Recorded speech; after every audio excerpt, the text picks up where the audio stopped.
Hi everybody, this is Judy at Judy in the Kitchen. Today we're talking Brussels sprouts 101, the basics. First of all, I want to thank viewers for putting their input in and requesting that I review certain vegetables. It gives all of us an opportunity to take a second look at some of them, especially if we don't include them into our diet on a regular basis. This may help a lot of people out there. So, again, I have notes in front of me. I'll be giving a lot of information. This information will be in the description box, so you don't need to worry about copying everything down, stopping the video and so forth. Just listen and enjoy and soak in what you can, but know that the information is down there. You can copy it and paste it into a Word document and you'll have it. Okay? So today we're talking about Brussels sprouts, these beautiful little gems that look like baby cabbages. They look like baby cabbages. They're really cute little things. But in actuality, they are in the same family as cabbage, the typical green and red cabbages that we're familiar with, but they are not baby cabbages.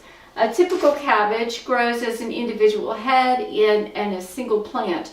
These things actually grow on a stalk, and there are the little Brussels sprouts attached to the stalk, and so to harvest them they'll go to the one stalk and pick any number of the little heads of Brussels sprouts off of them. So it's in the cabbage family, but it is a very different plant as well. These vegetables are delicious when they are not overcooked, and a lot of people are turned off by these because of experiences that they had when they were children. Typically years ago, we used to dump the vegetables in a big pot of water and cook them until they were mushy, throw about a half a stick of butter on them to cover up that flavor, and serve them like that. Now, I can't blame you for being turned off on them that way. We're learning a lot these days on alternative ways to cook vegetables that make them taste better. The very compounds in these things that gave them that bitter, sulfury, strong flavor and made the house smell terrible is the very compound that gives these things some very, very important health properties. They do have anti-cancer properties. All the vegetables in the cruciferous family, which these are in, do have anti-cancer properties. So they are important to include in our diet, but we do not have to cook them to death to get those anti-cancer benefits in our bodies, okay? So we do need to take a second look at these little vegetables and not just turn our noses up at them. Nutrition tidbits. Brussels sprouts are excellent sources of vitamin A and in the form of beta-carotene, vitamin C, vitamin K, folic acid, iron, magnesium, and fiber as well. They're also good sources of selenium. Now, one note, because of their high vitamin K content, if you are on blood-thinning medications, the vitamin K will counteract those medications, so you need to limit the amount of cruciferous vegetables, and today we're talking Brussels sprouts. You need to limit your intake of them, not omit them, but limit them so that you don't interfere with your medications. How to choose them? We want to look for bright green heads that feel heavy for their size. We want the leaves to be tightly packed, not have a lot of blemishes or dark spots on them, which would indicate that they're older and not as fresh as we want them to be. The smaller sizes are usually sweeter and more tender than the larger ones. However, we're going to get what's available to us unless we grow them ourselves. How are Brussels sprouts typically eaten? Well, for many, many years we have typically eaten them cooked, always cooked. But now we're learning that we can also enjoy them raw as well, shredded up into a salad. So typically we eat them cooked. Many times we still eat them cooked, but we can as well eat them in salads too. Cooking does release that sulfur compound that's in there that gives them the health benefits, but we don't need to overcook them. So we don't want to release those compounds like that, but we'll still get the benefits from them by eating them.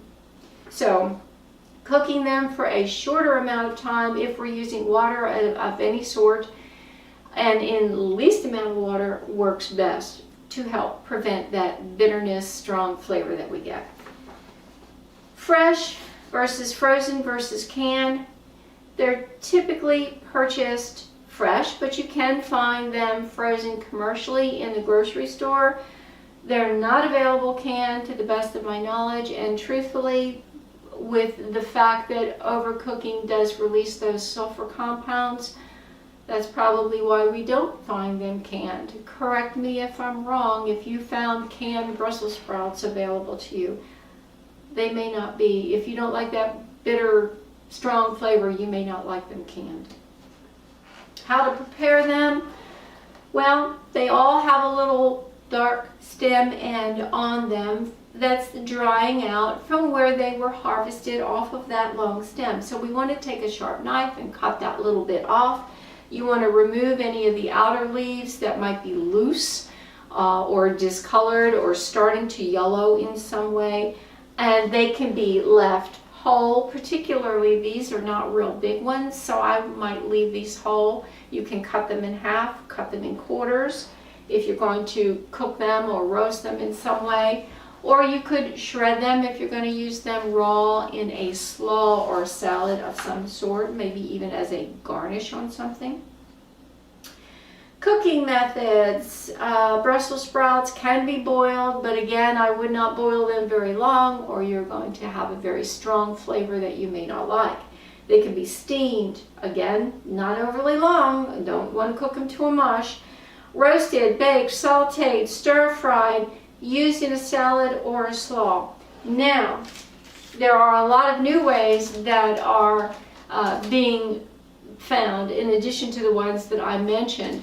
And I want to tip my hat to the company that sold these Brussels sprouts. I won't name which one it is. I think I've cut off the name of the company here. I am very impressed with their packaging. They have somebody who's up to snuff on what they're doing on their serving suggestions on here. If you buy them prepackaged like this, let me suggest that you take a second look at the preparation methods that are suggested on them. I was very impressed, and I want to read some of this to you because I wasn't expecting that. I was expecting, you wash them and you boil them for umpteen minutes till they're fork tender, and then you eat them by throwing half a stick of butter on them, and then you're done. No, not really. They do have instructions here on how to cut the ends off and prepare them and wash them and so forth.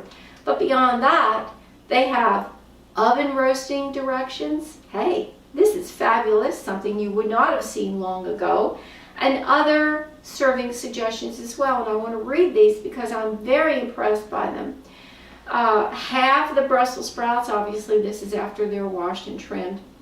Toss with balsamic vinegar, olive oil, and seasonings. Saute with sliced onions and mix with pasta shells.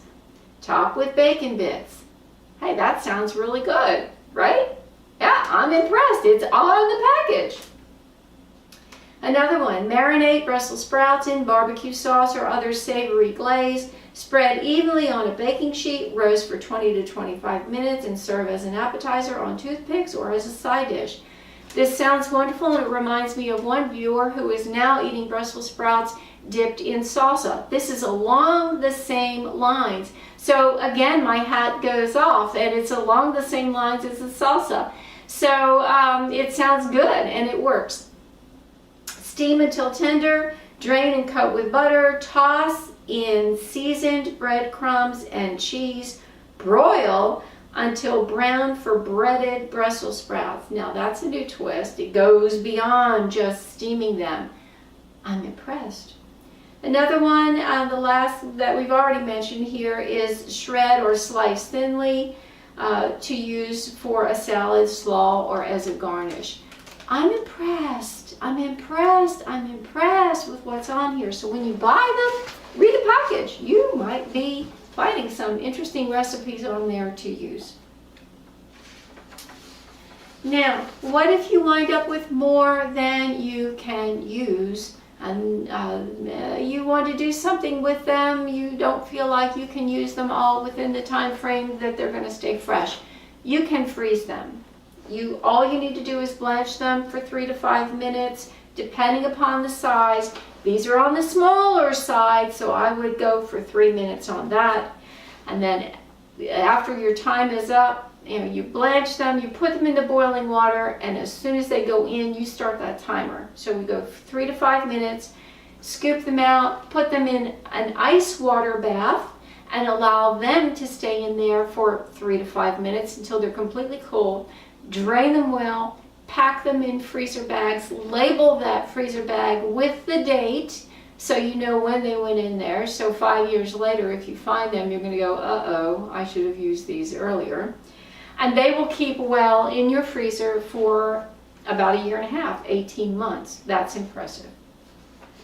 What herbs and spices go well with Brussels sprouts? Basil, bay leaf, parsley, rosemary, thyme, caraway, black pepper, garlic, ginger, mustard, and even nutmeg. That's interesting. What combinations of flavorings? Vinegar or lemon juice with marjoram. That's an interesting twist. Even mustard and oregano or caraway seeds. That's interesting as well. Now, what other foods pair well with Brussels sprouts? Apples. That would obviously be in a slaw. Capers, artichokes, bell peppers, carrots, cauliflower, celery, celery root, fennel, endive, kale, mushrooms, onion, orange, that's interesting, potatoes, and shallots. Dairy also pairs well with this. Butter, we know, blue cheese, cheddar cheese, and even Parmesan cheese. Other foods that pair well with Brussels sprouts: almonds, bacon, that's a given, cashews, pecans, walnuts, white wine, soy sauce, sesame seeds, pine nuts, pistachios, olive oil, and vinegar. All sounds good to me. Now, as before, I also have some links below this information to websites that have some interesting sounding recipes in them. I've already done in the past some videos using Brussels sprouts, and I will include links to those as well in the description box. So, if I have not answered all of the questions that you have about Brussels sprouts and you need some more information, please feel free to ask in the comments section below, and if I can, I will answer the questions for you. I'll do some research on your behalf. And I sure hope this helps. This is Judi at Judi in the Kitchen. Have a great day.